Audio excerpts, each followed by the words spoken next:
What's up everyone, it's Scotty with Money Investing. So here we are with live watching Bitcoin right now, more specifically because we are just hanging on by a thread, which is why I wanted to start the video here. And we'll obviously go over the S&P 500. Tank Oil, welcome. Key, what's going on? Welcome on board.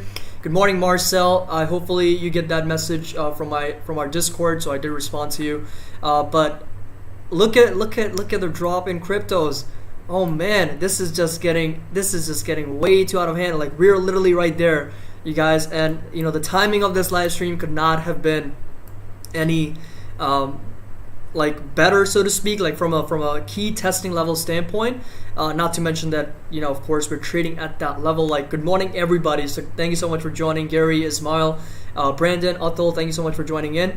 So we are literally at 30,000 right now. We are exactly at that level. Like, look at that support. So hopefully you guys can hear me and see me without an issue. And there we go. There's the breakdown at 29,864. So let me know in the comments section in the live chat if you guys can see me, if you guys can hear me, and if you guys can see the screen as well. I would really appreciate it. And of course, I wanted to start the video here because we are just right at 30,000, right under 30,000.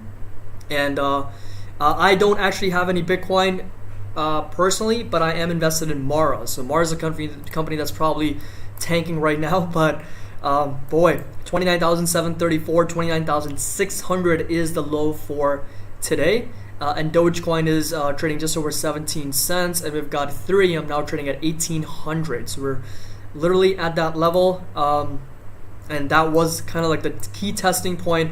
A lot of people actually had the death cross identified on cryptocurrency. So what that means is the short-term moving average, in this case, that's going to be this 50 exponential moving average in, well, that's going to be the 50 SMA. So that's going to be the 50 simple moving average, breaking it down or basically crossing below the longer-term moving average. That's the 200 SMA for Bitcoin, and that's the death cross that a lot of people are mentioning. So you'll notice how it's actually forming some type of an X. And of course, once that happens, you know, we will potentially, you know, are bound to see some more downside. But 29,600 is the low for today, and so of course we're seeing a little bit of a pullback here. So all right, today coin will dip further. Yes, coin will drop. I mean, it will, in my opinion, will represent some good buying opportunities for Coinbase over the long term. How do you think Powell meeting with Congress will go? QQ at 345 at the all-time highs, 346. So yeah, I think that's going to be very important. So all right, so you know, we're continuing to see that sell-off. Powell speaks at 2 p.m. Eastern. We covered that on the calendar. Yesterday we had you know, Jim Bullard, who's the St. Louis president, also speak. You know, he's already addressed his concerns about inflation, but also one thing to note here is that he is not a voting member, so it doesn't really matter.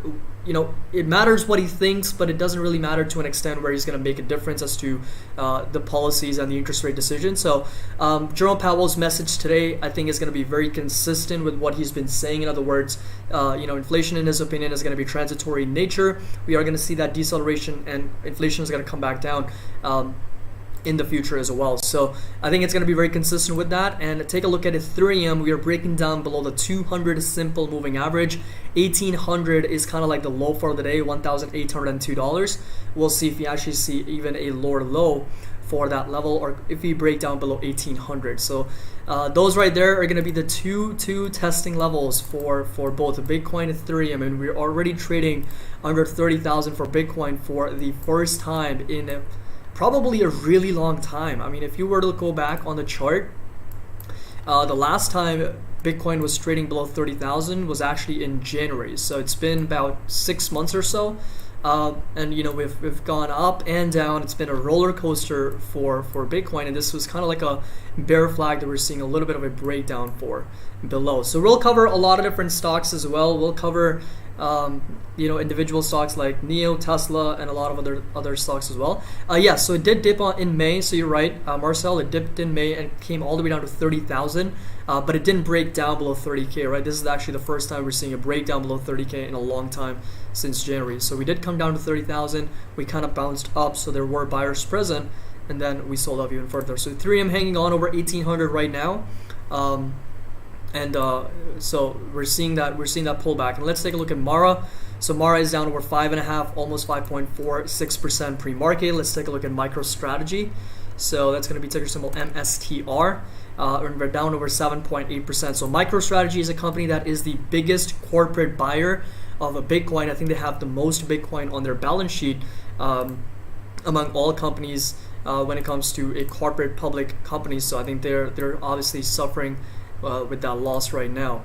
What do you guys think? Where is the bottom for Bitcoin and Ethereum right now? Where is the bottom in the short term for cryptos? You know, because we talked about the bear flag in both of our scenarios. So this right here was kind of like Ethereum. So we had a downtrend, we had some type of asymmetrical triangle, and right now we're seeing a breakdown below the 200 SMA as well. So Ethereum hasn't really had a death cross for that pattern, but Bitcoin has had one.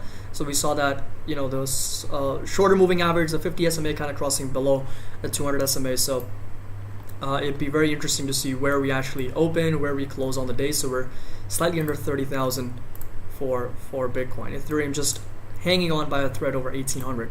All right, so the Vixx coming down a little bit over 2.5%. So here we are with the volatility index, and the VXN actually closed yesterday down about 7.36%.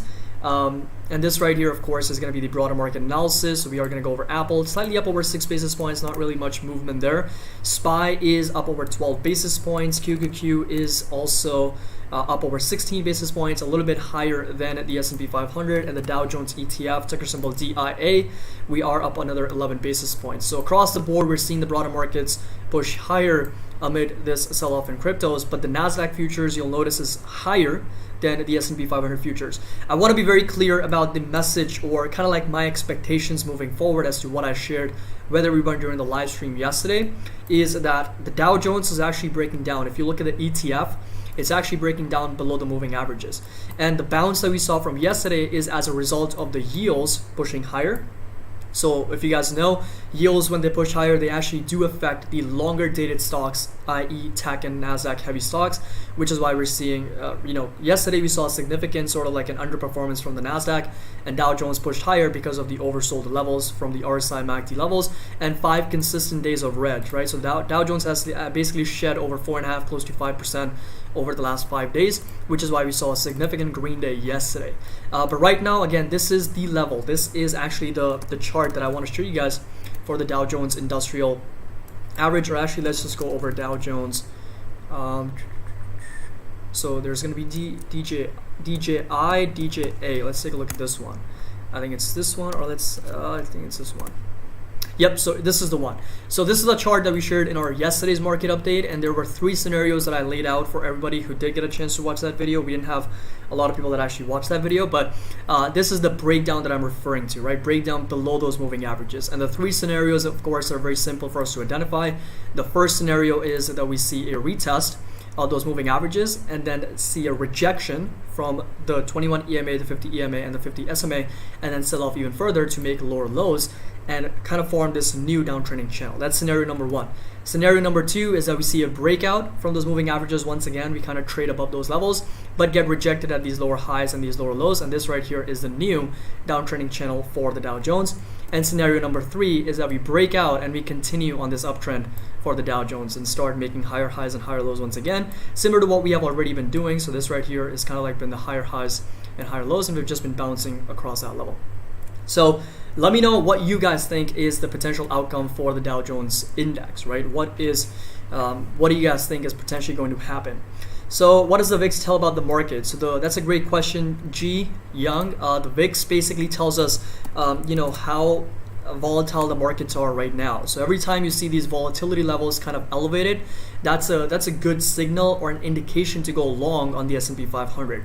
Every time you're trading at a support level, in this case for the Vixx to be trading at roughly 17 levels, so we are closer to 15 support, that's a little bit of an indication that you want to hold off on doing any more purchasing, because I'd rather buy the S&P 500 or the underlying stocks when the Vixx is elevated. It's spiked over 40-50%, because once this thing comes down, that's a cue for the S&P 500 to go up. So you can actually do a very good comparison between the S&P and the Vixx side by side, and you'll notice almost exactly when the Vixx comes down and the S&P goes up. When the Vixx spikes, the S&P comes down, because they have an inverse correlation with each other. So it's a good representation of the volatility in the markets, and I've actually pointed that out every time we've seen the VIX kind of come down, curl back down, hit some type of a support. We see those spikes from the VIX, right? So this right here was a sell-off, and then we saw a spike here. This right here was another sell-off, then we saw a spike. This right here, another time spike, come back down, spike, come back down, and this right here was the potential for another spike in the future. And we did, in fact, get up as high as 20 levels, but didn't quite get up to as high as 29 or 30 levels. That would have been a cue to actually go long on the S&P once again. But so right now we're coming back down. We're down a little bit over 3.86%. So we'll cover NEO as well. Yes, so Marcel says there's a great Investopedia article on Vixx as well. So yes, I would highly encourage you to kind of go over that as well and kind of read as much as you can on the correlation between the S&P, the Vixx, and all these different market benchmarks. So good morning everybody. Thank you so much for joining in. I know I did kind of ramble on for a little bit because the markets are just a little bit wild over here, especially for the crypto markets. With now Ethereum just over 1,800, Bitcoin now back almost at $30,000. It was trading as low as 29,555. So right when we went live stream, we were just testing at 30,000, right? So that was pretty crazy that we were testing that level. So all right, Dave says scenario 3 for the Dow Jones. Interesting. So we are going to break out and continue to make these higher highs and higher lows. So that's very interesting to learn. So again, good morning. Let's take a look at some stocks now. So let's take a look at where Tesla's trading. So we are up over 16 basis points. This right here is the complete breakdown. Of course, we're kind of forming these lower highs. And we are also trading right above that 200 SMA. So Tesla doesn't really have a death cross yet, but we are getting closer, right? So we are just converging in between those moving averages. If you were to take a look at the weekly chart, it's even more apparent that we are just waiting for a much bigger move, because right now Tesla, you'll notice lower volume week in, week out. We've just been consolidating, we've just been coiling in to make a much bigger move.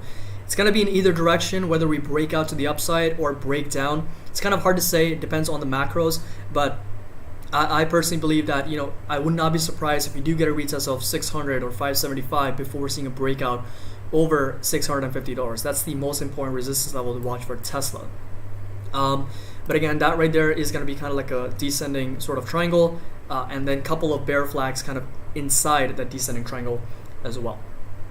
So yes, we can actually do a technical analysis on the US dollar as well. That's actually a great question. Let me go over NEO very quickly, and then I'll jump over to the US dollar. More specifically, we'll cover the DXY, that's the US dollar currency index. But NEO, you'll notice, is down a little bit over 1.3%. So there's two support levels. 46.30 is the near-term support. We in fact closed above that level, but in my opinion, I would not be surprised if we do get a little bit of a retest of $43, and that right there is going to be a near-term support, kind of aligned with that 21 EMA. And I could see some more consolidation for NEO stock in the future, right? Because we have rallied over 55%, from the last like 2 weeks. So moving forward, my expectation is for us to see some more consolidation, form some type of a bull flag before we see a breakout up to $55 per share. So that right there is going to be the analysis, and I feel more confident for NEO as I do with Tesla, just from a technical standpoint, because we're trading above those moving averages. So you'll notice that the 21 EMA, the 50 SMA, the 50 EMA, and the 200 SMA, they're all underneath the price, acting as significant support. In the past, they've acted as a resistance, and now I'm expecting them to act as a support moving forward. So that right there is going to be the complete breakdown. So $43 is going to be the near-term support, the most important support level to watch for NEO. All right, so Patrick says I want to entry between 28 and 24K. Is that for Bitcoin? I'm assuming it's for Bitcoin because it's 28,000, 24,000. That would be referring to Bitcoin. So yes, we are below 30K, taking it to $25,000. Yeah, so this right here is going to be Ethereum. So we are just hanging on to 1,800. I want to watch this live in real time, so I'm just going to keep that over here to see if we actually break down below 1,800 for Ethereum. Because again, the last time we were trading at that level was on May 23rd when we traded as low as 1732. So now we're exactly at 1,807 cents for Ethereum. The low for the day exactly 1,800. Let's see if we get a breakdown or if there's any buyers present for Ethereum at those levels. There's a lot of volume too. Like I'll definitely there's been more volume than usual for cryptos over the past 24 hours. There we go. So 1797. There is the breakdown for Ethereum below 1,800. 1794 is a low for the day, and 29,780 is where Bitcoin's trading. Dogecoin is still at 17 cents, so it's actually hanging above where it was earlier. I think it traded all the way as low as 16 cents or 15 cents. If you were to take a look at Dogecoin, it's trading almost exactly at its 200 SMA. So that's the support that I've pegged for Dogecoin at roughly 15 cents, so 14.8. That's the blue line you see on the chart here, aligned with this support in the green line, the green horizontal line, at roughly 15 cents for Doge.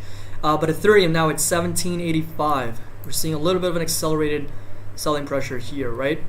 For Ethereum, so the volume coming in could be as a result of some of the margin requirements for a lot of the crypto accounts, because earlier we saw when we had this dip, which was bought up for cryptos. So you'll notice we had a very similar pattern for Ethereum as well, right? So this right here was the last time we actually tested. So you'll notice that we sold off very aggressively and then we got bought up, kind of like a V-shaped recovery. This was as a move of very accelerated liquidation from some of those brokerages as a result of margin calls being issued and some of the leverage being pumped into the markets, and that was quickly getting bought up because a lot of institutions may have jumped in. Again, there's no actual data points for us to look at, strictly based on the volume and my assumption of what we saw in the cryptos market.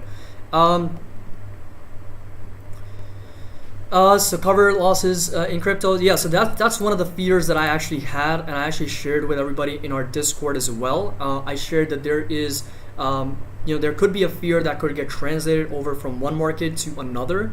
And that's actually a great point that you bring up. So it's kind of hard to say whether we're going to see this get translated into the equities market, because I still personally believe that the equities market has a lot more breadth, and of course it's a whole different world compared with the market cap of the crypto market versus the stock market.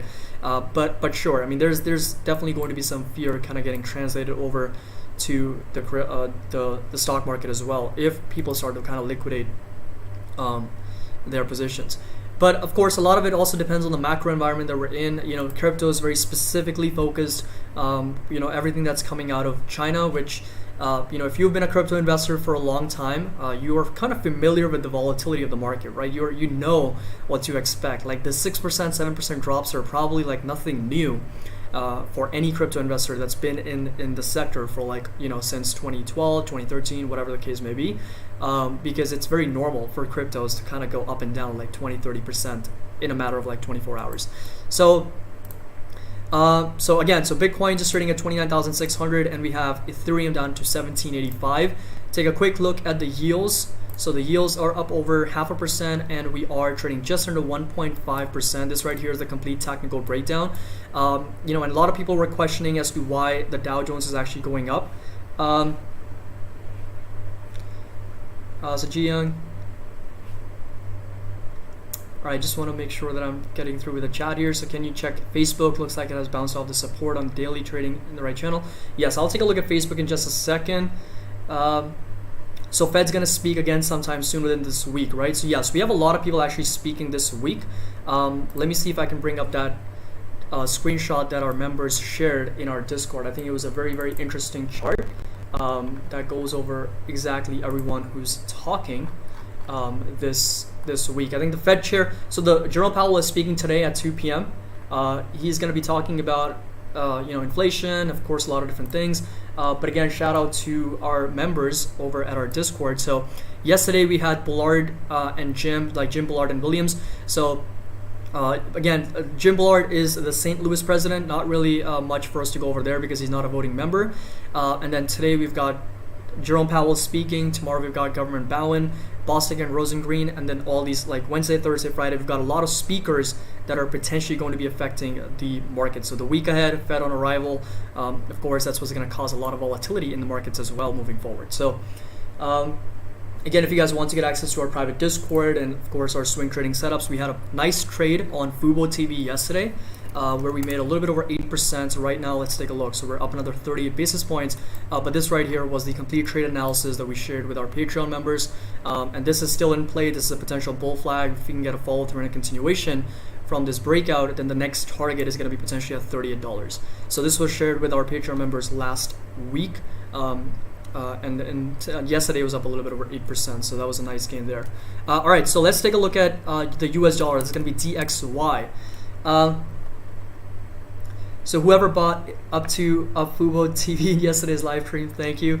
So this is right here is going to be the US dollar index, right? So a couple observations here that we can make is that we were hitting some type of a support at close to 89 to 90 levels, and this is actually a support. If you go over to the weekly chart, you'll notice that this is a perfect support that we've seen for the DXY hitting from 2018 levels, so from February close to 89, 90 levels, and we are seeing a little bit of a reversal from those levels, right? So you'll notice that we were kind of forming some type of a bullish divergence. So on the daily chart, you'll notice I'll actually remove all the moving averages to keep it a little bit more simpler. So you'll notice that even though we were forming some type of high, lower lows for the DXY index, so this right here is obviously much higher than this one, so we are going much lower.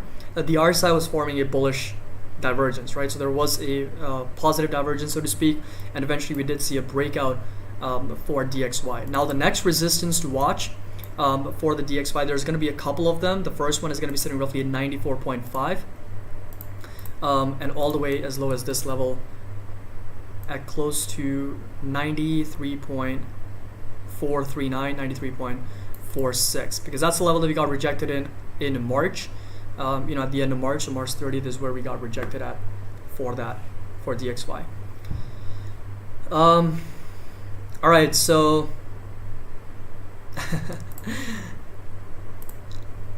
look at Ethereum.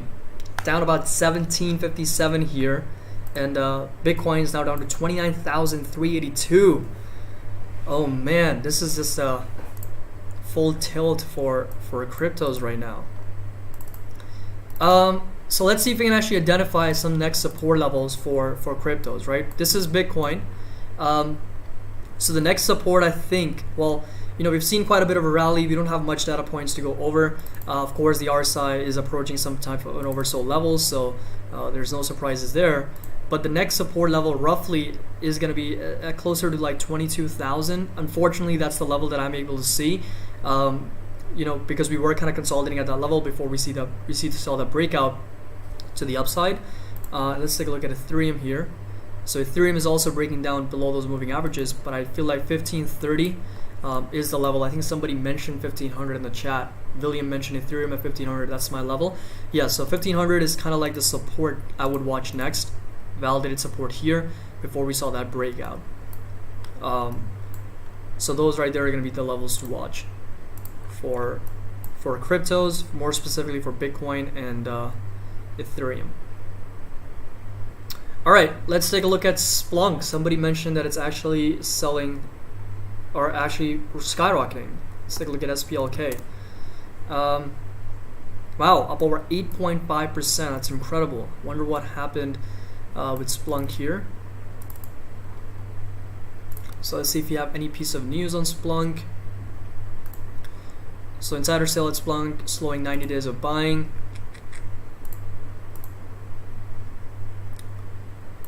Yeah, but nonetheless, we are definitely gapping up over 136 right now on the 4-hour chart.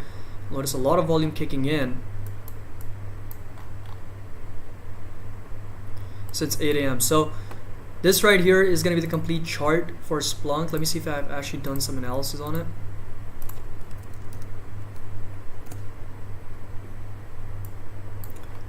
Yep, so this right here was kind of like a falling wedge, so to speak, for Splunk. So you'll notice that we were continually making these lower highs and these lower lows. In fact, we actually talked about it in our yesterday's Palantir video, the difference between a rising wedge and a falling wedge. This is a falling wedge, which usually leads to a breakout to the upside. So you'll notice that we are seeing a little bit of a breakout here from that falling wedge. And we are now trading above those moving averages as well. So the 200 SMA, the 50 EMA as well. The 200 SMA is a little bit higher, but definitely trading above that 50 SMA. And the next sort of resistance to watch for Splunk is going to be sitting roughly at these levels at close to 152.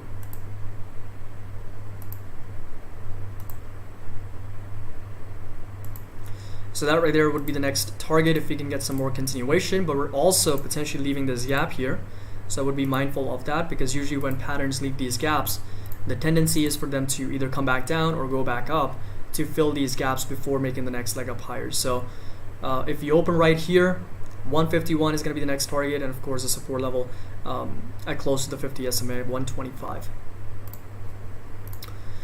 All right, so let's take a look at the broader markets, and then we'll switch over to our select sector indices chart. So Nanox imaging, NNOX, let's see if you have an analysis on it. So yeah, we had a little bit of an analysis here. So we were forming some type of lower highs here with a horizontal support at close to 2650. Then we broke down, and since then you'll notice that we have pushed up quite a bit. So this has been a rally of just over 61%.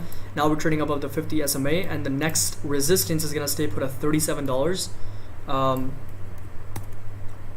So who asked me that question? So Adam. So $37 is going to be the next resistance level to watch here for Nanox imaging, and the support level is going to stay put at 2650. So you'll notice that even after the breakout that we saw here, we came back down to backtest that support before pushing higher. So support level stays put at 2650-ish level right here, and the resistance is going to stay put at close to $37, and that right there is going to be the range within which I could expect Nanox imaging to kind of trade. All right, let's take a look at AMD. Where's AMD trading right now? Advanced Micro Devices. All right, so slightly down about 11 basis points after the sell-off yesterday. We broke down below the 200 SMA and the $84 level, so we turned that level into a resistance. Kindly leaving you a request to you to host a session on options trading. All right, so I'll definitely try my best to incorporate that. I'm not an options trader myself. I'm still establishing a strategy more so around leaps and selling covered calls. So that's something that I can definitely go over in the future. But I will be posting separate tutorials on technical and fundamental analysis and trading view in general. So those are tutorials that are coming as well in the future. But for AMD, $84 of course is the new resistance level, and the support at $80 per share. So yep, so Cole says leaps and covered calls are my way to go as well. Perfect. What do you think about Mark chart for support? I'll take a look at that as well in just a second. But for AMD, keep a close eye at $80 support. There's not really much for us to go over for Advanced Micro Devices. Are you buying the dip in crypto and Bitcoins? I'm not specifically buying the dip on cryptos, but I'm buying the dip on Mara if it continues to sell off, and other like crypto related stocks if they continue to pull back. Let's take a look at where cryptos are. So Bitcoin 29,500 now, and Ethereum is trading as low as 1757. Ethereum is actually trading at the low of day, which is a little bit concerning. So 1530 is the next support level for Ethereum, and Bitcoin 29,005. Yeah, there aren't many strong support levels from 30K to 20K. That's what I figured. So 20K I feel like is a much stronger level of support, but that is also a pretty steep pullback. And from a valuation perspective, or just from when Bitcoin was surging higher, when it was going up from 10K to 15K to 20, 30, 40, 50, 60, there's a lot of people that actually missed out on that entire run up. So I think it's very similar to what I expect from companies like AMD or Square or something like that. If we see a technical breakdown, which is what we're seeing for Bitcoin, it doesn't necessarily mean that we're gonna pull back down to the next support level. Oftentimes what you'll notice is that we actually get halted on the way down because it's a valuation reset, so to speak. So a lot of people find Bitcoin, or I'm assuming a lot of people will find Bitcoin very attractive at 25,000 or 27,000 or 20,000, and that's where the buyers kind of stepping in once again, right? Buyers start stepping in to buy at those levels, and that's where we see a lot of buyers kind of overshadow the sellers, and then we see the price kind of recover. So it doesn't necessarily mean that we're going to see a drop all the way down to the next support level, even though from a technical standpoint 20,000 makes sense, but I do expect some buyers kind of stepping in in between these levels if the price continues to kind of pull back. And for Ethereum, keep a close eye, of course, 1530 or 1540 levels. I'm hoping to see at least 4% from NEO today. In which direction, G? Is it up or down? Which direction 4%? Yes, so we actually, let's take a look. So cryptos, 5 things to know before you start your day. So again, yeah, Jerome Powell is going to be testifying before the House panel at 2 p.m. I think he's going to keep his consistent message of interest rates to not be raised by 2023. And of course, with the asset purchases and tapering, that's the bigger piece that the Fed is focusing on. And he also mentioned, I think they're more focused on the tapering versus the actual interest rate hike in the future. So again, China's crypto crackdown continues to knock Bitcoin. Fell about 3%, trading above 31,000. China's renewed crackdown on cryptocurrencies industry has wiped nearly $300 billion in value off of the total digital currency market since Friday, while Beijing expanded its closures of Bitcoin mining operations. China's central bank urged financial institutions not to provide services related to crypto activities, and Bitcoin has plunged more than 50% from its all-time high in April, near $65,000. There's also news about Google. So EU opens antitrust probe into Google's advertising unit, but I believe that YouTube segment actually did won that probe, or that basically that trial that was going against Google. Alright, so Fed's speaking. Other than that, there's not really much for us to go over. So US futures stock steady before US Fed testimony. So this is actually, what is it? So S&P 500 advanced. Alright, so this is the what is it? I forgot what the name was. We have it on the alternative charts. So we had the T-vol, which was spiking on Friday because of quad witching. This is a tick index they're actually going over. So tick index goes over the cumulative tick, how many of them are actually ticking higher versus how many of them are actually ticking lower.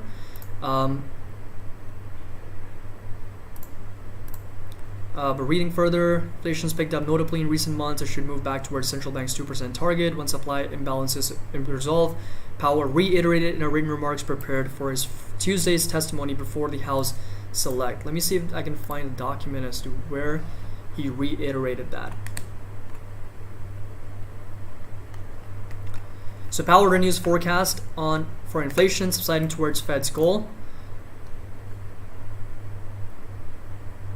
So inflation has increased notably in the recent months,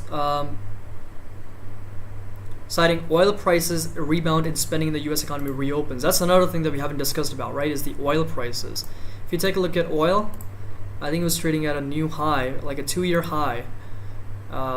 Yeah, look at that. So UK oil, which is Brent, it was trading as at $75.29. It's a 2-year high for Brent oil. And of course, energy prices going up helps the upstream business for energy companies such as Exxon, Chevron, which is why they were up over almost 3.5% yesterday. I'm assuming they're up pre-market now. Well, slightly down about 0.5%. But US oil, which is crude, up almost at $73 per barrel. So yes, Powell is speaking today at 2 p.m. Eastern. Feel free to watch that as well. I think it should be streamed somewhere on YouTube, either Yahoo Finance or CNBC or something. So yes, we already talked about Tesla, so you can kind of go back and check out that analysis. If NEO hits $50, I'm gonna buy puts. If NEO hits $43, I'm buying more. Okay. Should we buy Bitcoin at 29,000? It's a tough question because the momentum right now for Bitcoin is quite aggressive. So, I've personally not invested in Bitcoin. So again, it really depends on what your long-term thesis is and the use case for Bitcoin and a lot of other cryptocurrencies. Because, just from a technical standpoint, there could be some more downside.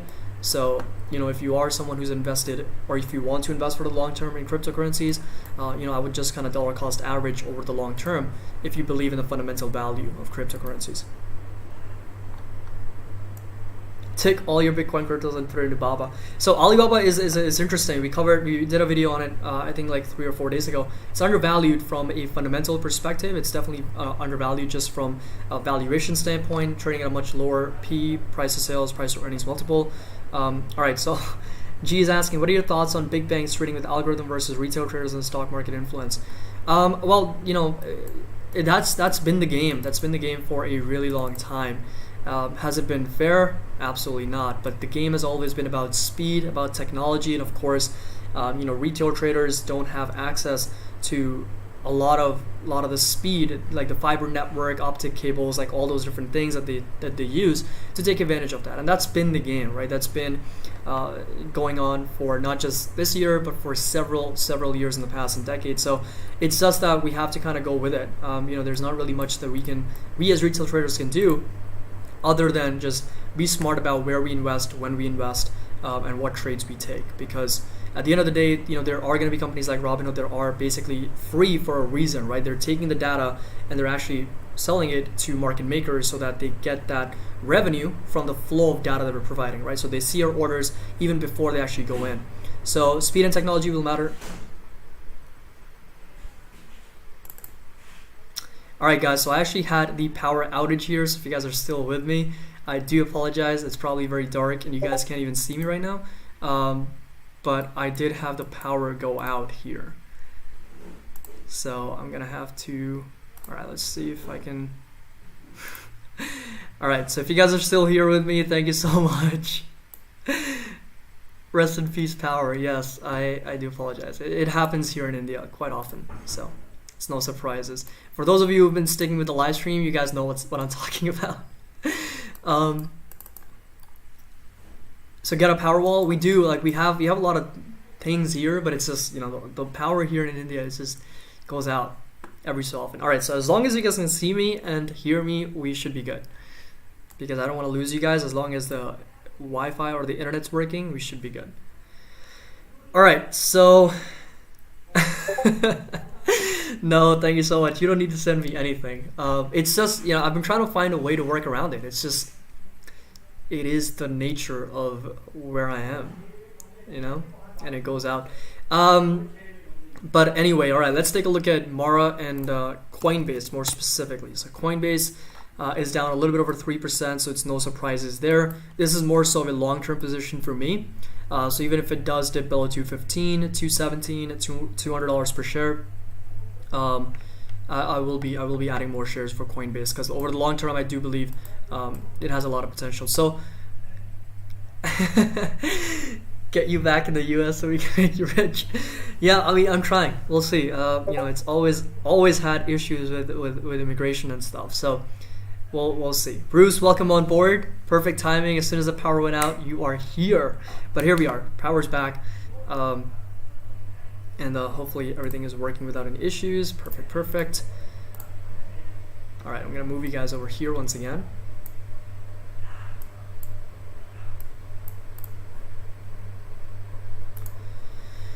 All right, that's good.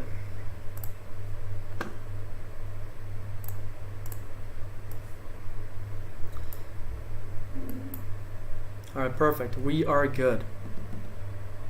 So, all right, so we have covered Tesla, we've covered NEO, we've covered a lot of different stocks. If you are just joining in on the live stream, highly encourage you to kind of go back and check out those analyses first, and then jump in on the live stream. Welcome on board from California, Richard. So thank you so much for joining in. Where do you gain your technical analysis knowledge?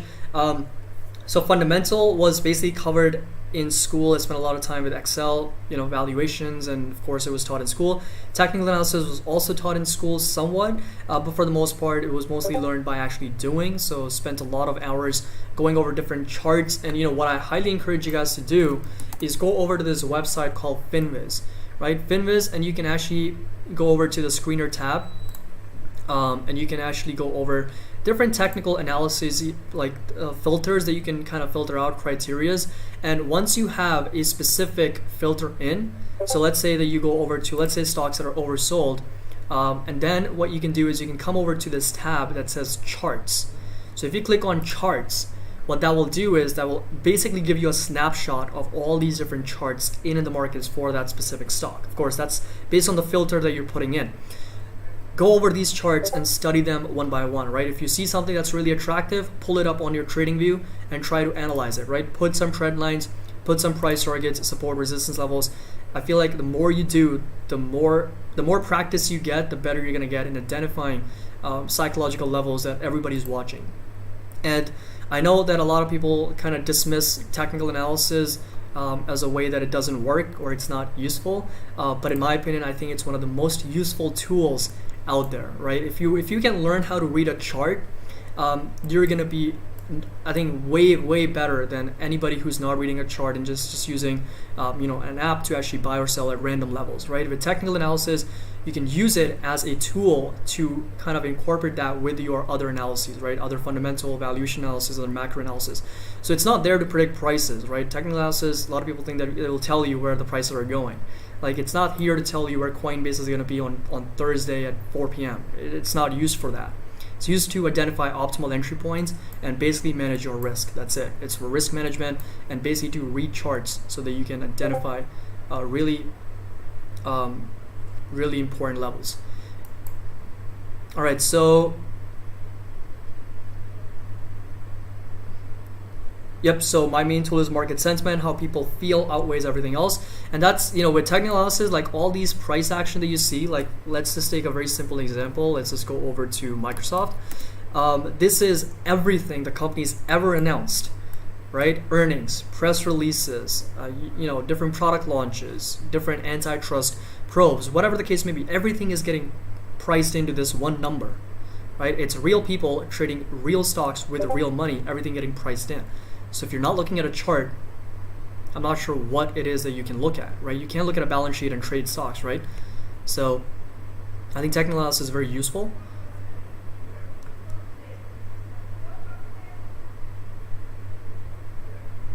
So yeah, I mean, it's kind of like a self-fulfilling prophecy, right? If a lot of people are watching that same exact level, then a lot of people are going to kind of sell at that level and buy at the next support if there's a support level identified. So you're right. It's a self-fulfilling prophecy, right? It's the same with inflation, right? Inflation is one too. All right, so Bitcoin back over 30,000. Ethereum is back over 1,800. The Vixx is still down a little bit over 4% here. Let's take a look at VXN. I don't think it'll update until market opens. Pretty much flat here pre-market. The one-day chart for our select sector indices, we've got tech that's leading. That's interesting. And consumer discretionary are actually second. So let's take a look at Amazon. So we're pretty much flat on Amazon. So Apple is down slightly. So let's take a look at AMC's volume for the different options contracts, and we haven't actually gone over AMC. Let's do that right now. AMC is down a little bit over 2.3%. So again, getting rejected at $60, right? That's the level that it's just struggling to break out and successfully close above. $63 was kind of like the level that we traded at. That was the high for the day yesterday, and we closed at $55.69. So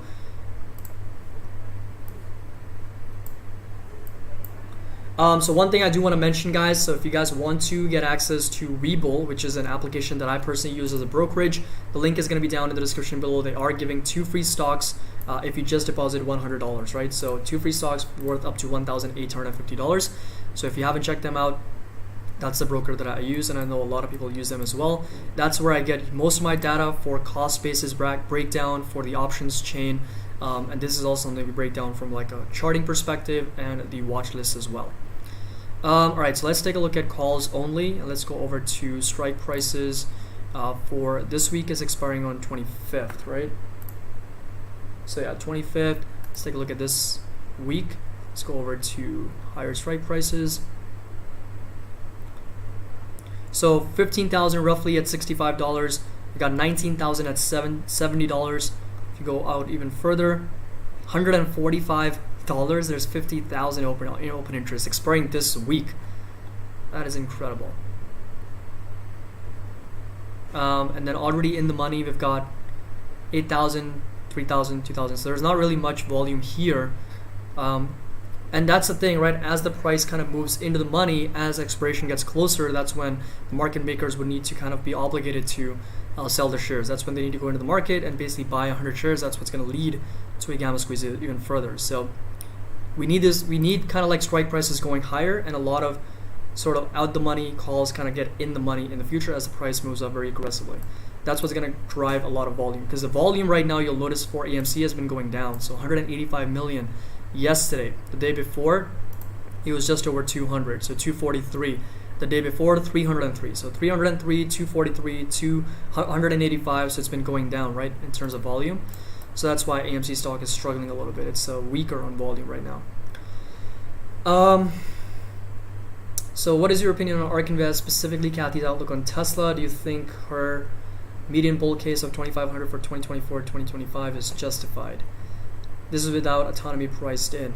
So I think with autonomy priced in, if I'm not mistaken, I think the expected bull case is 4,000, and the median, I believe, is close to 2,500, right? I think there's like 3 different bear case, base case, and bull case. I think all of them account for Here, let me pull that up. We did a really extensive analysis on it.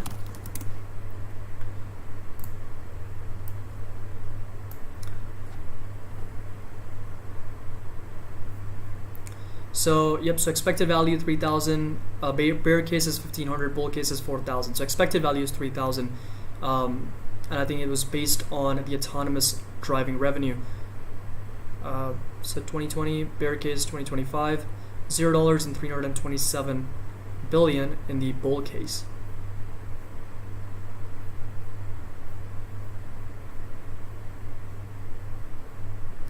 So one of the things that they actually did not account for is insurance, right? They didn't account for insurance business in there.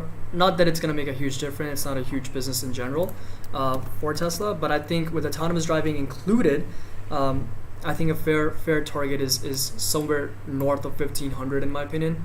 Yeah, so that is without autonomy, but with autonomy, $4,000 is a little bit of a stretch in my opinion. I could see Tesla getting up to 1,500. Like over the next 12 months, $1,000 is my price target, and of course over the long run, how they execute on the plan for autonomous driving, and of course solar energy, a lot of other business segments. I could see it going up to as $1,500 and $2,000, about as high as I could personally see it going in the future. That would give it a $2 trillion market cap for Tesla. Yeah, so that is exactly where the stock price is trading now. So pre-split, post-split, 620 to 4,000 is the bull case target, and of course, other targets based on the current price for Tesla. All right, so let's take a look at the markets here now. So SPY, we're gonna pull that up here, down up over 6 basis points, and let's take a look at QQQs. Up over 3 basis points, so pretty much flat on the day right now. Just gonna be waiting for Jerome Powell at 2 p.m. I feel like the market is, even though we know what he's gonna say, like there's not gonna be any changes. He just spoke last week. Is $82 a good place to add to your position? Let's take a look for AMD. I think the AMD, the next level is gonna be $80 mark. So if you see continued pullback here for advanced micro devices, the next support is at $79.99, closer to $80. Call it $80. That's the next support level here, where I would be adding for advanced micro devices. All right, let's take a look at Nvidia. I swear to God, this thing, 738 now. Up just about 16 basis points. So absolutely a lot of momentum for Nvidia stock, right? Just been going higher and higher.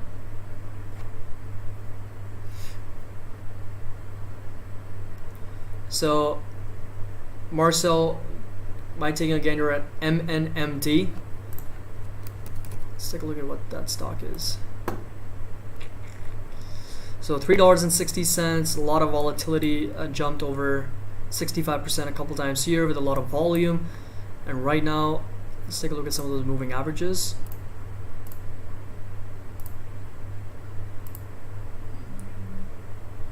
So it's definitely trading above the 50 EMA and the 50 SMA here. I feel like it's forming a very similar pattern as to what we saw here. So if you just focus on this pattern, you'll notice that it's kind of forming a very similar pattern here, right? We had a spike for this stock all the way here, came back down, kind of consolidated here, pushed up a little bit, and then saw a breakdown. Same thing happened here, is like we saw a spike, we're just consolidating sideways. We may see another spike higher, then eventually, would not be surprised if we get a breakdown. It's kind of like a very similar pattern, so to speak, for this stock, Marcel. So Yeah, so support level I would watch is going to be aligned with those moving averages like 335, 330 levels. So Wish actually has been going higher, right? So Wish, it's funny because we had, I was looking into this swing trade opportunity for this stock, and Mark knows this. Mark can kind of vouch for this. I was actually looking for a swing trade opportunity out of this bullish pennant, or like this symmetrical triangle, so to speak, because we actually jumped higher, and then we started forming some type of a symmetrical triangle, right? On the 4-hour chart, it's actually pretty clear. That you'll notice that we were just making these higher lows. I was expecting a breakout from these levels. I felt like it was too risky of a play. So didn't really share it with our Patreon members, but yesterday it was up over 18%, so a strong move for Wish to the upside. Alright, so we've got about 15 minutes for the markets to open here. Yeah, so meme stocks definitely have added risk for sure. Caterpillar had a nice run over 2% yesterday. Pre-market, it's up another 16 basis points. Looks like Wish might be the next huge meme play. It really depends on the short interest, I feel like, and where the attention is, the focus is. I think AMC is still intact right now. It's just the volume is coming down. That's the only thing, is that the volume is getting weaker. More risk equals more money. That's true. That is very true. DraftKings is pretty much flat, down about 59 basis points here. Roblox is up another 15 basis points pre-market. It was up over 1.69%. So the RSI and the MACD not quite oversold yet. So the RSI is trading at 45. On the 4-hour chart, however, you'll notice that we are oversold, and we're seeing a bit of a recovery here from that 200 SMA validation. All right, let's take a look at JD.com. So JD is going to be on a different chart.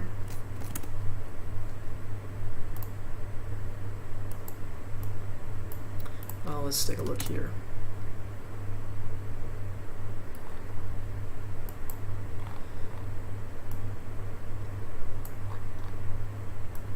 So JD.com has a resistance at close to 78.45 or 78.50 levels. I mean, that's the level that we have, previously found support at, now once, twice, 3 times, and that's been the resistance a couple times as well.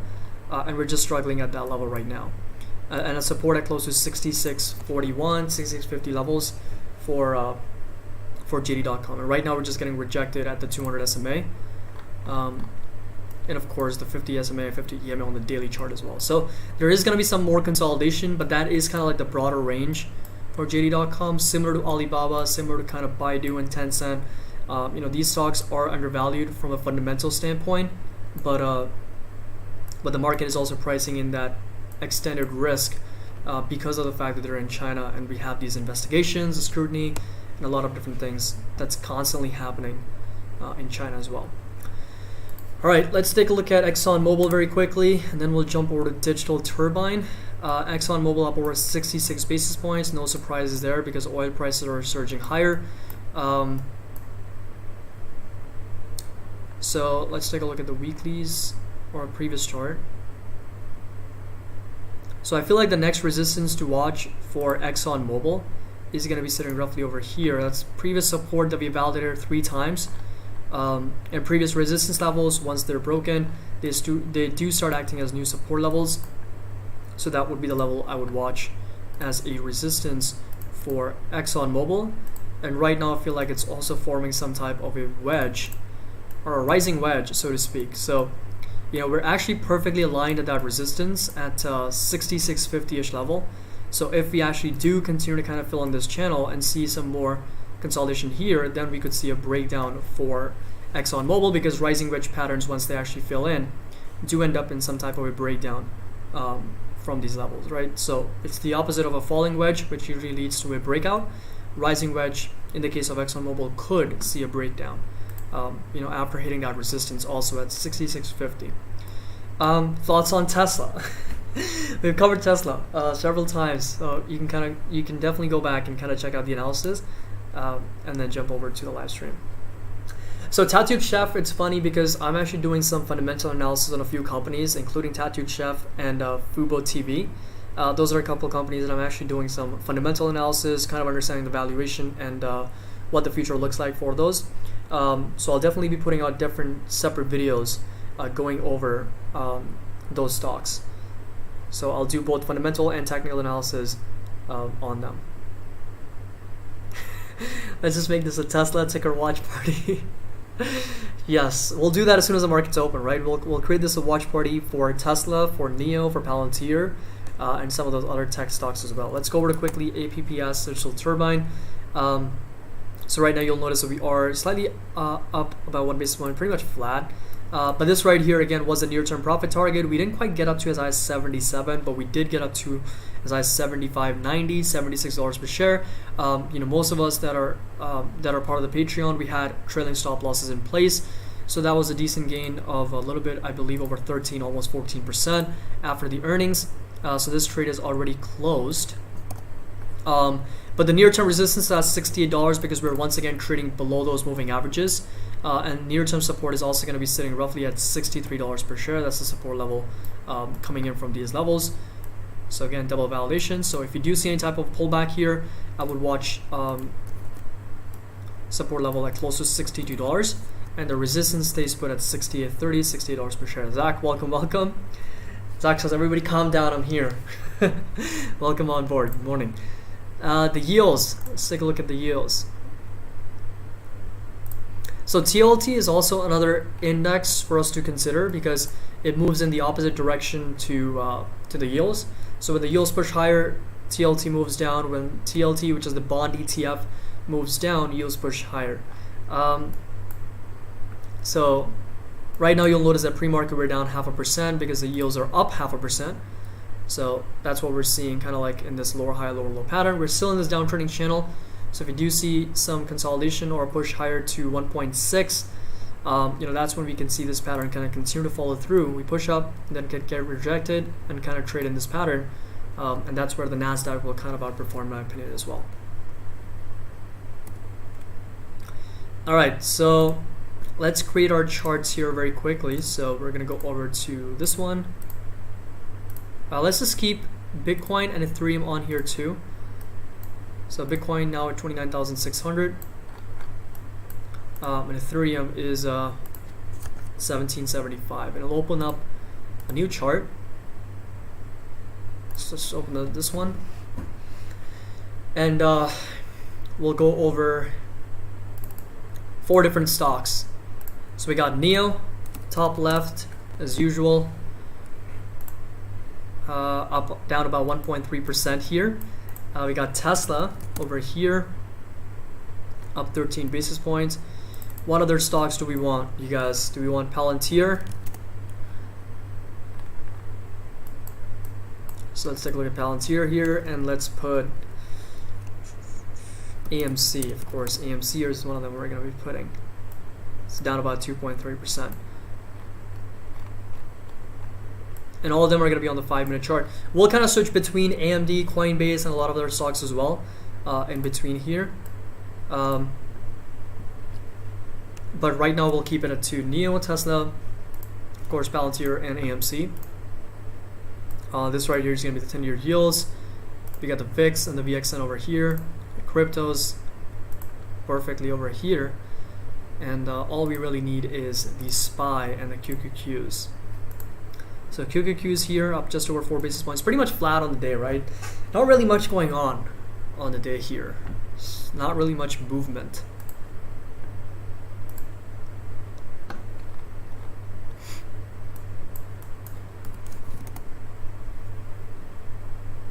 So Boeing, yeah, I'll quickly do an analysis on Boeing, Maihan. There we go. There's the light again, guys. God, I hate my life. Oh my God, so frustrating. All right, I'm gonna bring up the chat here once again. Let me know if you guys can hear me and see the screen without any issues here.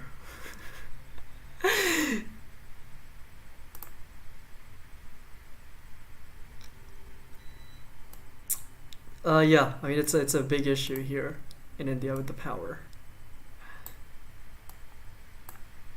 It's not even as bad. I mean, just wait for the summer to actually get started. because we've got air conditioners here running, and it's just, oh man, it's like I need to kind of figure something out here. Like, all right, so Boeing, very quickly, we're gonna go over that. So I'm in Noida. So Noida is actually a small town, 15-20 minutes outside of New Delhi.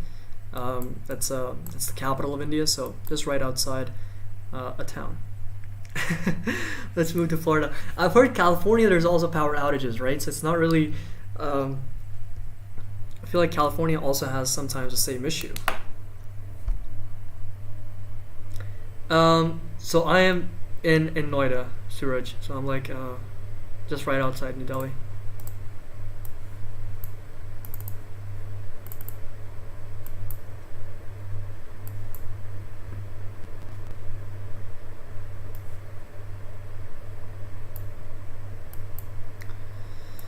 All right. Yeah, there are power outages in Ireland too. Yeah. Yeah, live stream gets really difficult sometimes. And frustrating because of all these issues. But all right, so Boeing, right now you'll notice that there are a few patterns that are forming for Boeing, right? If I were to kind of go over the broader trend you'll notice is kind of like these dotted lines. So those are the higher highs and higher lows for Boeing stock. So if you look at the broader trend, we started here, we pushed up, sold off, we pushed up once again, got rejected, made our way down to this higher low, pushed up, and we've just been consolidating at this higher low. So that's the broader trend. But if you look at the red line and the green line, that's another uptrend inside the broader uptrend, right? So that's levels that you'll notice that we got rejected here, we pushed up, got rejected here, push up, higher highs, higher lows, higher highs, we're just finding that support. So right now what I'm witnessing for Boeing is that it's testing some type of a support level. It's also forming some type of a symmetrical triangle, or kind of like a wedge, so to speak, that we're just pushing higher, and we're just kind of filling in this channel. So as Boeing kind of continues to fill in this channel, this right here is going to be strong support, kind of aligned with that dotted line, the higher low, and then we could see a potential breakout to the upside. So again, depending on whether this is a swing trade or a long-term position, you want to do the analysis and the risk assessment according to that. But they've also got the earnings coming up, which is almost exactly aligned as to when we see that kind of symmetrical triangle getting filled. So that could be the catalyst to drive Boeing to break out or break down, or kind of have like a really big move in either direction. But that's what I'm actually seeing for Boeing right now. It's still in an uptrend. It's still making higher highs and higher lows. It's just that whether we're going to see this channel getting filled and then a bigger move to the upside in the future or not.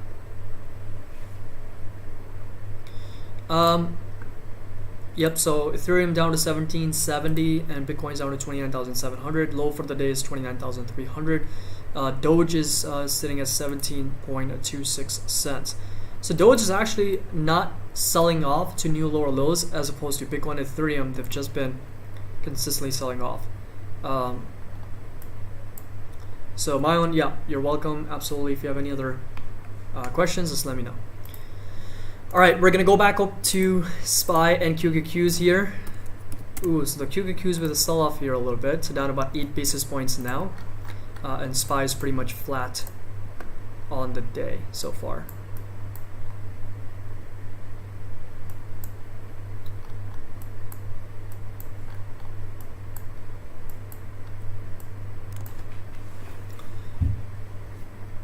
All right, so let's quickly check FRSX for Sudhir. Let's just do it on this chart very quickly. I'll just open up a new chart.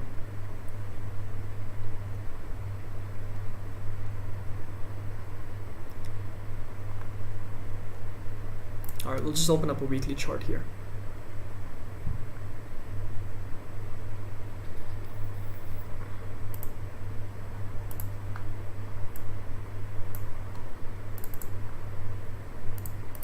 So the ticker symbol was FRSX.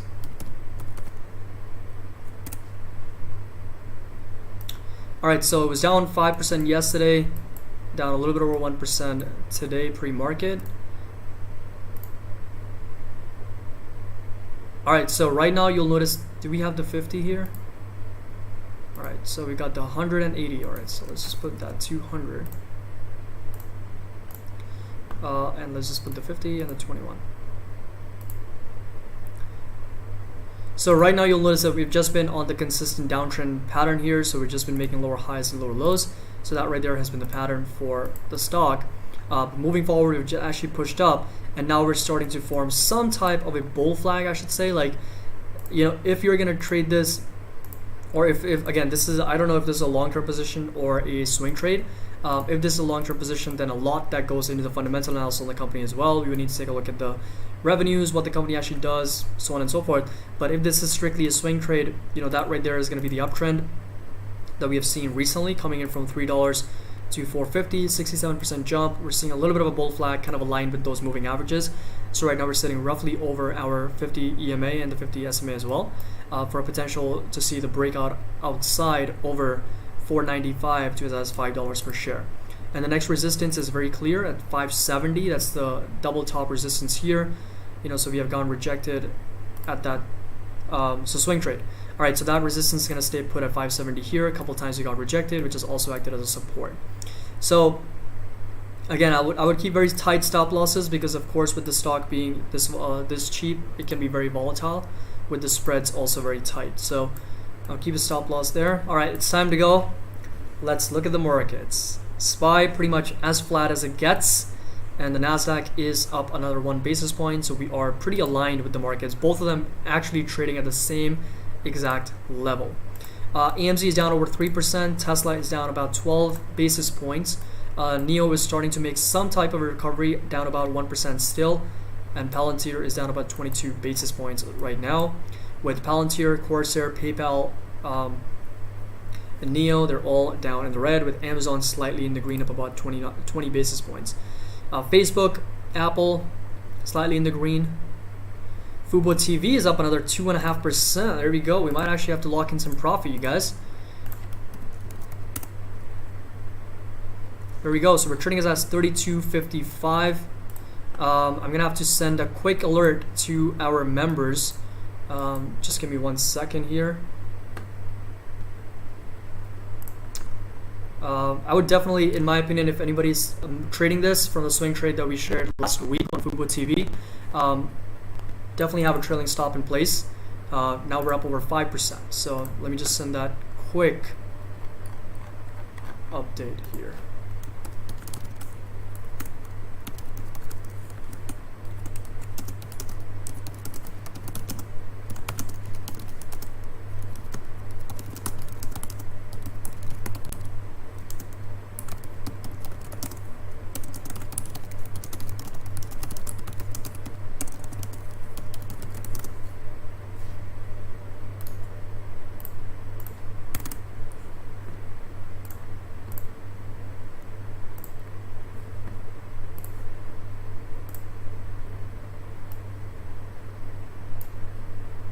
All right, so we are good.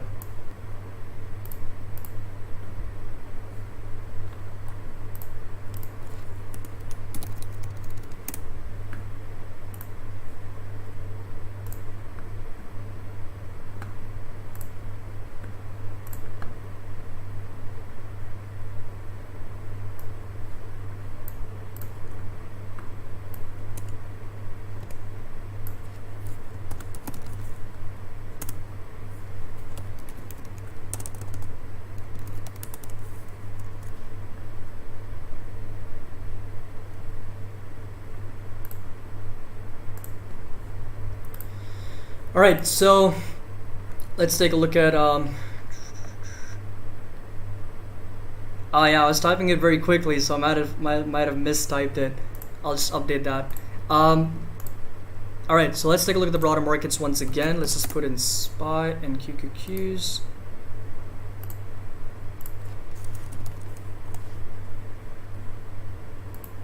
All right, so fixed it. There we go. So all right, so SPY is down just about 4 basis points, and we've got the QQQs up about 5 basis points. So a little bit of a divergence there between the two. Let's take a look at the Dow Jones, which is down 12 basis points here. So let's see if we actually do see some more weakness from the Dow Jones here. And let's take a look at the broader markets here. So All right, we've got Neo down still about 1%. Palantir now starting to go up. It's flat on the day with AMC down over 4.8%. Tesla pretty much flat on the day, down about 7 basis points. Let's take a look at AMD. So AMD is up over 0.5% here. Amazon, Nvidia, Shopify is 1488. We've got Apple also slightly in the green. With Square is down. Coinbase down over 3.3%. Let's take a look at where Bitcoin's trading. So 29,006. And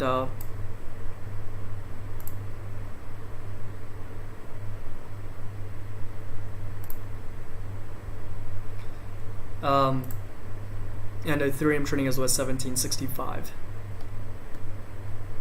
So red or green today? It's kind of a interesting thing. What do you guys think? Let me know in the live chat what you guys think for the markets, right? Whether we're gonna see red or green on the day for the Nasdaq and the QQQ ETF. Let me know in the live chat, red or green.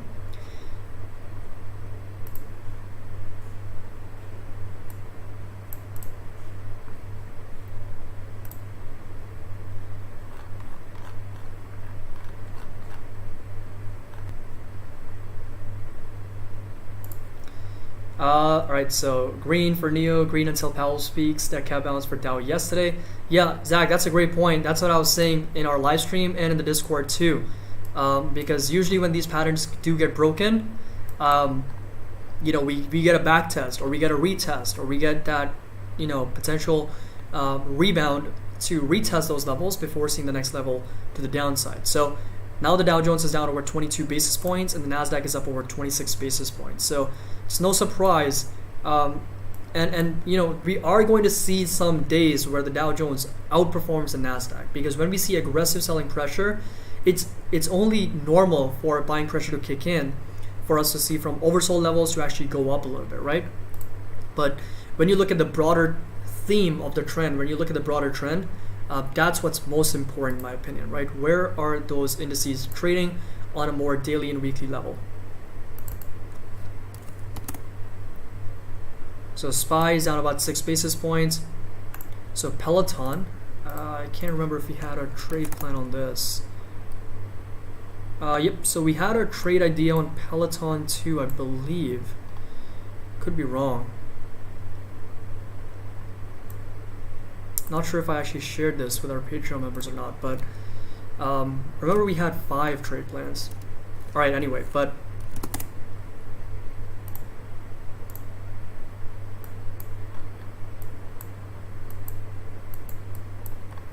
yeah, I'm just thinking about why that alert was going off. But anyway, so the VXN is down over 7.36%, so more than the VIX, right? So the VIX is down about 1%, so the VXN coming down, meaning that the Nasdaq is going up. The VIX pretty much flat on the day, meaning that the S&P 500 is also kind of flat on the day. And the SPY is coming down a little bit over 8 basis points right now. With the QQQ up over 27 basis points. Let's take a look at some of the tech stocks. So Clover Health up over 11%, Fubo is up over 4%. We've got Pinterest, Roblox up over 70 basis points. Let me just kind of refresh this. And then Fiverr is also up over 2%, so 232. We almost hit our target on Fiverr. It's incredible. So 230 was the target on Fiverr. We actually did go even much higher than that.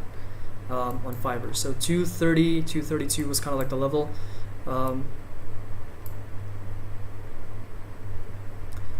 So Spotify is up over 1.5%. We had a trade plan on this too. It's still consolidating here. I'm expecting a breakout over 250 on Spotify, 252.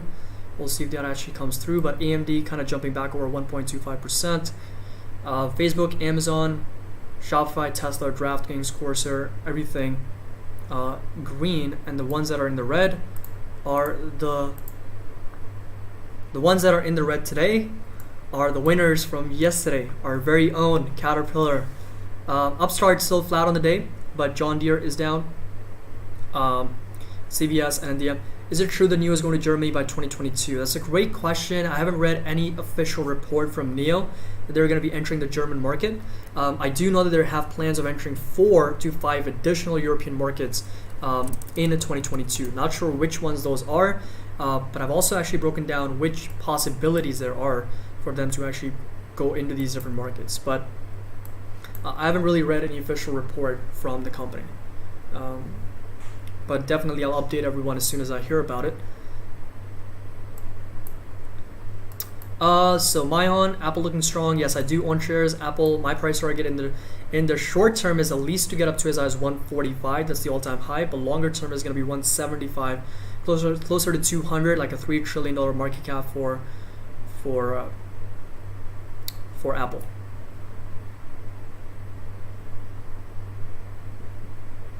So I have an older friend that has been working for Caterpillar for over 20 years.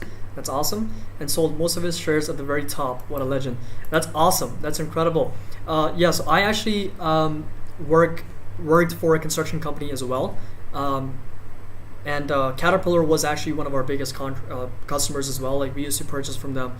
One of our suppliers, we used to purchase equipment, machinery from them a lot. And they were like they're like super big. In the United States and of course in Europe and other parts of the world as well. We have this expo that we used to go to like every single year. It happened in Nashville, it happens in Atlanta, and of course Caterpillar has like this big space where they just put out so much equipment, so much machinery, right? So it's one of the biggest companies in the world when it comes to equipment, machinery, construction as well in the future. So D4 Cat when I was 12, that's good. That's good. I've only driven like a Bobcat like once. It's fun. Alright, so Roberto says sold 50% of the position of Fubo, up 12%, holding rest. Uptrend still looks good to 38. Thanks, Caddy. So yeah, I mean uptrend, like the price target is still gonna be at $38. But the pattern doesn't have to be picture perfect, so to speak. So we're up another 5.6%. $30 is still the resistance, but you'll notice that we actually did get rejected here on Fubo TV coming in from like March 16th.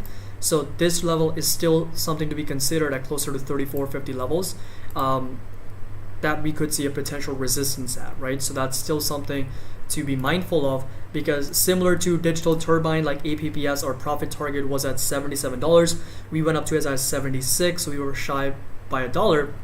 So it doesn't have to be picture perfect, as long as you have your trailing stop losses in place, as long as you move those up, and as the price moves up, you are limiting your downside so that you're capturing in your gains as well. So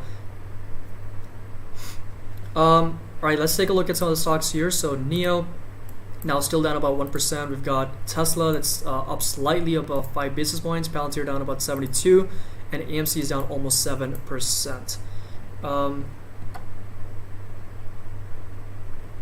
So I read an article about investing in China being a good hedge for inflation. Do you agree, and if why?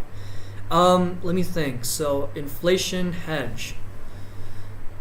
So investing in what in China? Is it going to be equities, or is it going to be like the bond market, or is it going to be like what investing in what? If it's just going to be in equities, I still think that these are, well, not China, but like in Asian markets. If you look at India, I feel like it's still emerging markets where there's a lot of upside.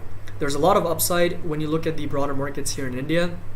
With China, it's kind of hard to say because inflation is going to be a little bit higher in the United States, but we've already learned about the Chinese stocks that are like Alibaba, Tencent, Baidu, how they're performing relative to where the US stocks are performing, right? So they've actually been going down versus what the US listings are doing. So I don't know. I mean, if it's going to be a perfect hedge against inflation or not. Not quite sure about that. All right, so Tesla is seeing a little bit of a pullback now, down about 22 basis points. We've got Palantir, and AMC is down over 6.6%. NIO is selling off as well.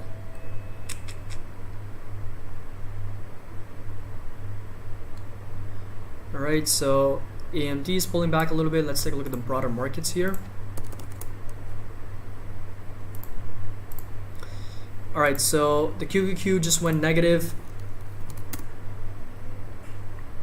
The Dow Jones is down about 19 basis points, and the SPY is down about 8 basis points. So pretty much a flat day so far, but of course QQQ is getting that sell-off a little bit more aggressive than, or Dow Jones is getting that sell-off a little bit more aggressive than QQQ's. Right, so CrowdStrike, 5.33%, huge breakout for CrowdStrike as well. There was a double top resistance here for CRWD. You saw a huge breakout to the upside, and it's just been going up to new all-time highs potentially. There's a resistance here next that I would watch. I close at 251, and that right there is going to be the next resistance level on the day. I actually grew up in here in India, then I moved to the United States for about 6 years, and then I came back just a few months ago.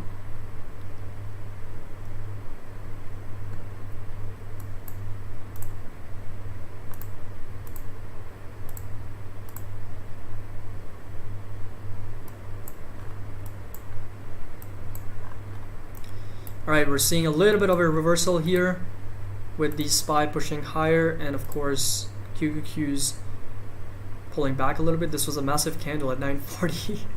And yeah, we're seeing the recovery from SPY and Dow Jones. Let's see if the tech actually picks up as well. Caddy is not my actual name. It's kind of like a nickname because my actual name is very difficult to pronounce. Well, it's going to be easier to pronounce if you're actually from India, but anywhere else it's kind of difficult to pronounce. Which is why I feel like Caddy is a lot easier.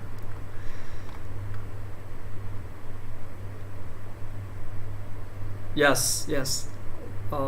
Very large community. All right, so energy is up because we've got energy prices. So of course, U.S. oil, Brent oil, crude, they're both up. $74, $75 per barrel.